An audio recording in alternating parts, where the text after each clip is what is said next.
ท่ามกลางสงครามที่มันเกิดขึ้นอยู่ทั่วทุกมุมโลกแต่ว่าอ้ายใหญ่รัสเซียยังสุ่มพละกำลังให้กับกองทัพและทหารของประชาชนลาวเฮาฝึกฝนล่อหลอมฝึกซ้อมในการเก็บกู้ระเบิดที่ยังบ่ทันแตกสบายดี FC แฟนคลับทุกทานมาพบมาพ่อกันในคลิปนี้อยู่ในช่วงกองทัพลาวและกองทัพรัสเซียร่วมมือกันมาหลายเดือนเติบเพื่อฝึกฝนล่อหลอมให้กับไอ้น้องทหารกองทัพประชาชนลาวของพวกเขาในการสุ่มพละกำลังในการกวดสอบเก็บกู้และทำลายระเบิดที่ยังบ่ทันแตกขั้นถึงเรื่องอาวุธยุทโธปกรณ์และระเบิดที่ยังบ่ทันแตกมันเกิดมาแล้วเป็น5-60 ปีสงครามอยู่ในประเทศลาวของพวกเขาแต่ว่าระเบิดเหล่านั้นมันยังสร้างความเสียหายให้กับผืนแผ่นดินและประชาชนลาวของพวกเขาทุกมือนี้อยู่ในตะเวนออกกลางก็ยังเกิดปัญหาสงครามนี่แล้วก็มีการทิ่มระเบิดลูกปลายเรานี่แหละคิดเบิ่งว่าบ้านเฮาปลดปล่อยมา50 ปียังบ่สามารถกำจัดมันออกไปหมดแล้วสัมผัสว่ายังอีกมุมหนึ่งของโลกกำลังทำสงครามกันอยู่แล้วกำลังนำเอาอาวุธยุทโธปกรณ์ดังกล่าวไปทิ่มใส่ถ้าเป็นแบบนี้เมื่อใดโลกของพวกเขาจะปราศจากระเบิดดังกล่าวท่านผู้ชม FC แฟนคลับเห็นได้ความสำคัญแบบนี้อ้ายใหญ่รัสเซียจึงยืนมือเข้ามาช่วยเหลือช่วยพัฒนาฝีมือของบุคลากรไอ้น้องทหารลาวและช่วยเอาเครื่องจักรเทคโนโลยีในการไปกวดสอบเพราะว่าระเบิดที่ยังบ่ทันแตกมันบ่มซ่อนอยู่ในพื้นดินหลายที่สุดก็อยู่ทั้งเสียงขวางหัวพันและเรียบตามสันผู้หลวงชายแดนลาวเวียดนามปีหนึ่งนี่นะมีประชาชนคนลาวได้รับผลกระทบจากระเบิดบ่ทันแตกหลาย10 คนท่านผู้ชม FC แฟนคลับรายละเอียดอยากให้ทุกคนไปฟังคลิปวิดีโอนี้จากโทรภาพกองทัพมีการฝึกซ้อม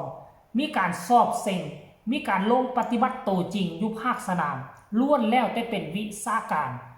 ของประเทศรัสเซียที่เข้ามาสอนทั้งที่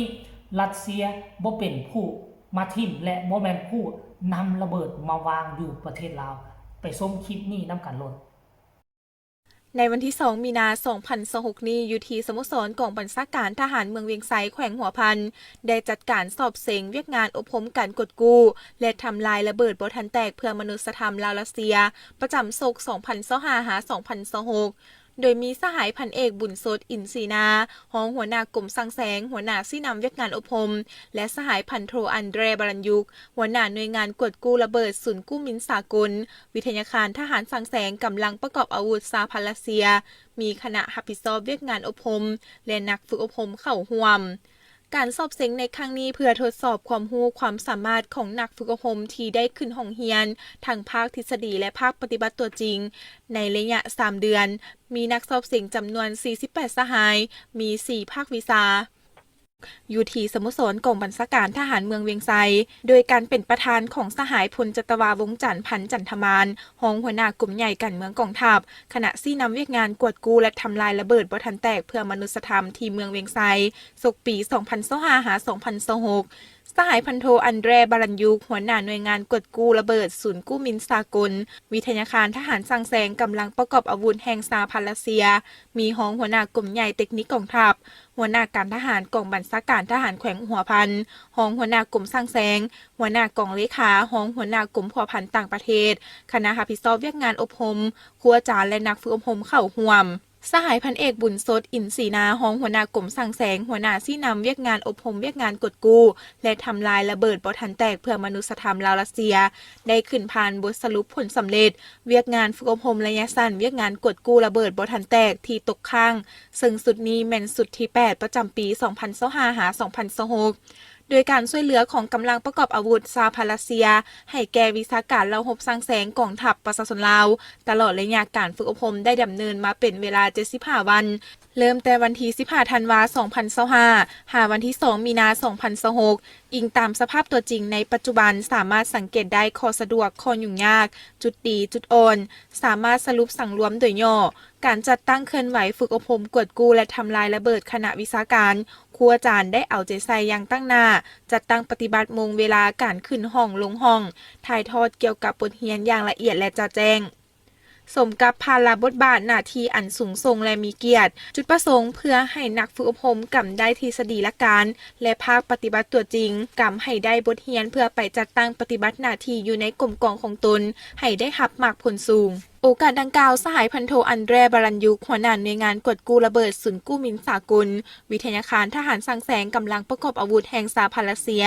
ก็ได้มอบใบยั่งยืนผลสำเร็จการฝึกอบรมให้นักฝึกอบรมเหล่าหบสังแสงกองทัพประชาชนลาวตื่มอีกโอกาสนี้สหายพลจตวาวงจันทร์พันจันทมานได้โอ้ลมต่อคณะครูอาจารย์และนักฝึกอบรมพร้อมทั้งแสดงความย่องยอสมเสยต่อผลสำเร็จที่ญาติมาได้ในระยะการฝึกอบรมแต่ละสหายได้สุ่มถูกเหือแหงสติปัญญาเพื่อญาติเอาความรู้ประสบการณ์จากอาจารย์สอนตัวจริงทั้งภาคทฤษฎีและภาคปฏิบัติตัวจริงจนสำเร็จการฝึกอบรมในครั้งนี้เห็นบ่ทุกคนจากอดีตมาฮอดปัจจุบันผู้ที่ฝักใฝ่ในสงครามก็ยังเป็นผู้เก่าคือเก่าเหมือนเดิมสงครามอินโดจีนก็เป็นผู้ใดสหรัฐอเมริกาฝรั่งเศสล่าสุดนี่สงครามยูอัลเปอร์เซียอิหร่านก็เป็นผู้ใดสหรัฐอเมริกาอิสราเอลไปโจมตีอิหร่าน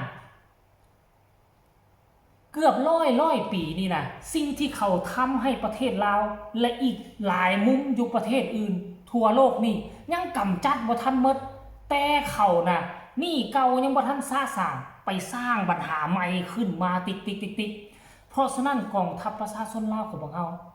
ต้องพัฒนากองทัพ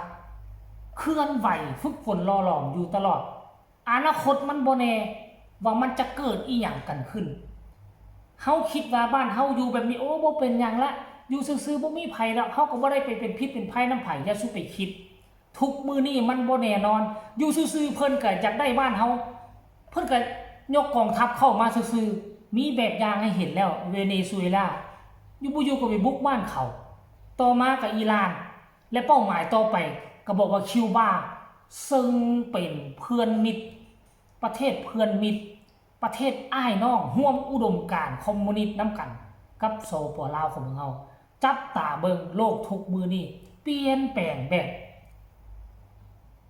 บบที่เฮาคาดเดาบ่ได้นะ FC แฟนคลับสรุปรวมแล้วก็ขอฝากฟังคลิปนี้อีกคลิปนึงก็แล้วกันไปนั้นอ้อมใจผู้ใดมักก็ให้กดไลค์กดแชร์ไผบ่มักก็เลื่อนผ่านสำหรับคลิปนี้ลาทานผู้ชมไปก่อนสบายดี